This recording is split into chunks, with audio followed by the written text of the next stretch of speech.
All right, so this is the first step in putting in the pockets. These are number 3 irons, and it's Longfellow pockets, and the architecture of different tables is different, so there's different ways to do it. The one very common way is to pull up on your tabs, your 2 front tabs, until the pocket hangs straight. You don't want the pocket sticking out like this or pulled in like this. You want the pocket to hang just nice and natural straight. And then trim off the tabs with a razor blade, not against the cloth, pull them out and trim them off about here so that they're, maybe close to a ½ an inch below the top. But in this case, with this particular table, the slate overhangs the frame of the table enough that you can pull these front 2 tabs underneath and nail them up to the slate frame, which is maybe a little quicker, a little neater, and a little easier. Either way is fine, but I'm just showing you both different ways. Okay, so now that's positioned like that. I don't have to trim them because they're, just hold them there, and I'll nail them up. Okay. So the tacks I'm using for this, show all these tacks. What I just nailed these fingers up underneath to the slate frames from underneath, and I used a number 6 tacks for those, number 6 blue like carpet tacks. Another way we could have done it would be to nail them to this face here, which is, some tables, have a wooden block in the slate at the pocket. And if I had nailed them there, I would have used a 5/8 18 gauge nail, little nail with a head. So then the next step is, these are slate trim. And a lot of people don't use these anymore. The old tables, if they had the wooden pocket blocks in the slate, which usually went with the number 3 type irons, they always use these, but a lot of people don't use them. They go in here, just like this, and they trim the pockets so that you have the red or brown leather goes all the way around the circle. And also, if we had nailed these fingers up to this face, they would cover it over so you don't see it. Some people today nail these fingers up first and stretch the cloth down over it so you don't see it, but this is the more traditional way, and this has a pebbled surface. These usually would have been red on the old tables. I'm going to just nail this in now with even shorter little 18 gauge ½ inch nails, space them out evenly across here. I've got an old ice pick that I use to poke a hole, and I'm going to put the nail in that hole so it saves banging on your fingers. And tap it in, sink it down in the leather so you don't feel it, and then I'm just going to repeat that all the way across, evenly spaced out.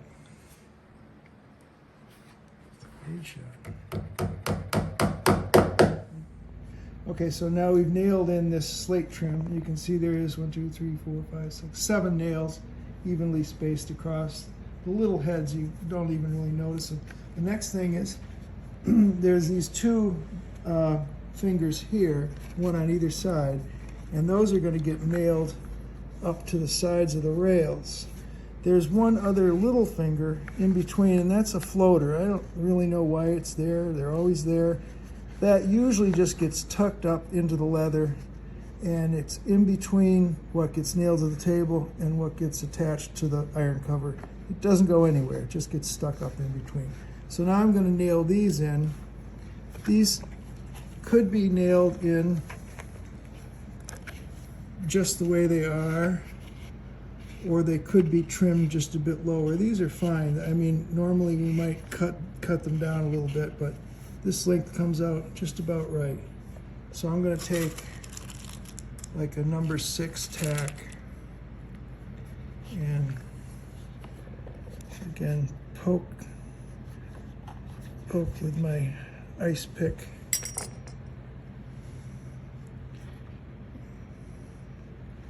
Get the tack in there.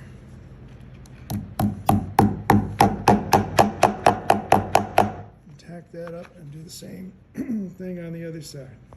Okay, so now we've got these fingers tacked up, and there's only really one more thing we need to do.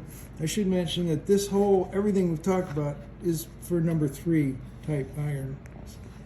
If you were doing 6s or 5s or 20th century or something, it would be slightly different. A lot of it would be similar, but some things would be different. So now we've got these. This is the trim leather that's sewn on the back sides of the pocket. That's where the ball hits. And again, there's a couple different ways to do it. Some people take this and shove it underneath the rail when the rail's loose and bolt and tighten the rail down on it. I don't like that because that actually raises the rail. So I wouldn't do that. The second way is, the way I usually do it, is to fold it so that it goes down behind the facing pad, the cushion facing pad.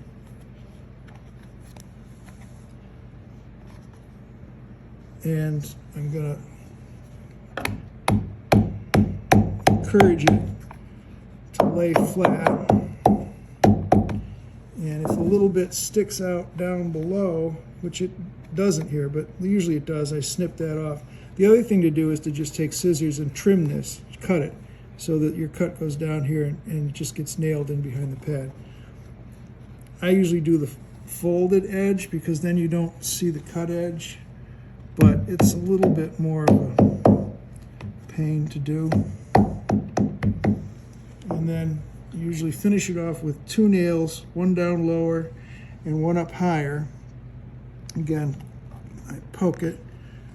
I use a little bit longer nail for this, 5/8 nail usually. Get it in there. Nail that in. And then, again, encourage it to be nice and flat in there.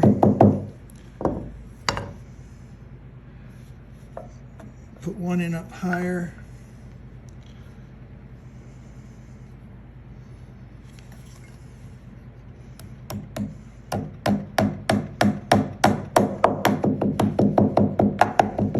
Okay, none of these nails, you can't feel any of them because they're all sunk down, the heads are down in the leather. And so now if we do the same thing to this side that we just did to that side, this will be a completed pocket.